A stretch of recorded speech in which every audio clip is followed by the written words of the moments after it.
પી લે ઓ મોરી ગાડી, પી લે ઓ મોરી ગાડી. હા, હવે તમારી ગાડીને પણ પીવડાવવું પડશે. માનવામાં નથી આવતું ને? ખરેખર હવે તમારી ગાડી પણ ચાલશે આલ્કોહોલથી. મજાક કરું છું, ચાલો સમજાવું. આ આલ્કોહોલ એટલે વાળી વાત નથી, પણ ઇથેનોઇલની વાત છે. જેને બનાવવાની પ્રક્રિયા ટૂંકમાં કહું તો શેરડી, મકાઈ કે બગડી ગયેલા અનાજને ક્રશ કરી એમાં ઈસ્ટ નાખી એટલે તે આલ્કોહોલ જેવું પ્રવાહી તૈયાર થાય છે, જેમાં પાણીનો પ પણ બચતો નથી. એટલે એ ખૂબ ફ્લેમેબલ હોય છે અને જેથી ઇથેનોઇલ પણ આથામાંથી બને છે એવું કહી શકાય. ભારત સરકાર પેટ્રોલ સાથે ઇથેનોઇલ મિક્સ કરીને એટલે કે ઇથેનોઇલ બ્લેન્ડેડ પેટ્રોલ, જેને EBP પ્રોગ્રામ કહેવાય, એનો ઉપયોગ ઝડપથી વધારે છે. કેમ કે ministry of petroleum and natural gas મુજબ દેશમાં અત્યારે લગભગ 85% ક્રૂડ ઓઇલ ઇમ્પોર્ટ કરવું પડે છે, જે ઘટાડવા માટે સરકારે ગયા વર્ષથી જ પેટ્રોલમાં 20% ઇથેનોઇલ ભેળવવાનો લક્ષ્યાંક નક્કી કર્યો અને દેશભરમાં તેનો વધુમાં વધુ ઉપયોગ શરૂ કરી દીધો છે, જેનો વિરોધ પણ થયો હતો, જેના માટે એક અલગ વિડીયો બનાવશું. પણ અહીંયા મેં વાત કરી એમ કે ઇથેનોઇલનું રો મટીરિયલ શેરડી, મકાઈ અને અનાજ જે આપણા દેશમાં જ મળી રહે છે અને તેનાથી ખેડૂતોને સારો ભાવ પણ મળે છે. એટલે જ આપણા પ્રધાનમંત્રી મોદી સાહેબે ખેડૂતોને માત્ર અન્નદાતા જ નહીં પરંતુ ઉર્જાદાતા પણ કીધા છે. હવે તમે પૂછશો કે આ ઇથેનોલવાળી ગાડી આવશે ક્યારે? અલા, આવી ગઈ છે.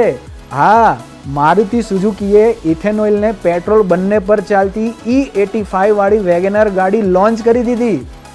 હવે E85 એટલે પણ મારે સમજાવવું પડશે. તો ચલો કહું, પેટ્રોલમાં 20% ઇથેનોલ ભેળવો તો E20 અને 85% નાખો એટલે E85. ઓકે, હવે સૌથી મોટો સવાલ જેને જાણ્યા વગર આ વિડીયો તમે સ્કીપ નહીં કરો એ મને ખબર છે કે આ ઇથેનોલવાળી ગાડી એવરેજ કેટલી આપશે. તો એના માટે કહી દઉં, એ હજી મારુતિ સુઝુકીએ કશું જ રિવીલ કર્યું નથી. પણ નીતિન ગડકરી સાહેબ જે ફ્લેક્સ ફ્યુલવાળી ગાડી યુઝ કરે છે એ 15થી 20ની એવરેજ આપે છે. હવે તમે કહેશો 15થી 20ની એવરેજ તો પેટ્રોલવાળી ગાડી આપે, પણ સામે ઇથેનોલનો ભાવ પણ ઓછો હોય ને. સાંભળો નીતિન ગડકરી સાહેબ શું કહે છે. इथेनॉल का रेट 65 रुपीज़ लीटर है, पेट्रोल का 120 रुपये है. बाद में इसमें चलते चलते ये 60% बिजली तैयार करती है. तो पेट्रोल की तुलना में 1 लीटर में जितना एवरेज मिलता है वो अगर तुलना की जाए तो पेट्रोल का रेट 25 रुपये लीटर होता है, यानी इतना सस्ता है. જોજો, હજી ગાડી લેવા ન દોડી જતા, કેમ કે હજી ગાડી ક્યારે આવશે, કેટલામાં મળશે એ હજી મારુતિ સુઝુકીએ કશું જ સ્પષ્ટ કર્યું નથી.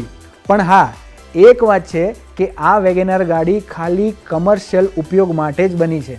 ये पेट्रोल का चेहरा ही नहीं देखना है हमको. हम तो इसको कब बंद करेंगे इसके पीछे लगे, क्योंकि पोल्यूशन भी है और आर्थिक समस्या है.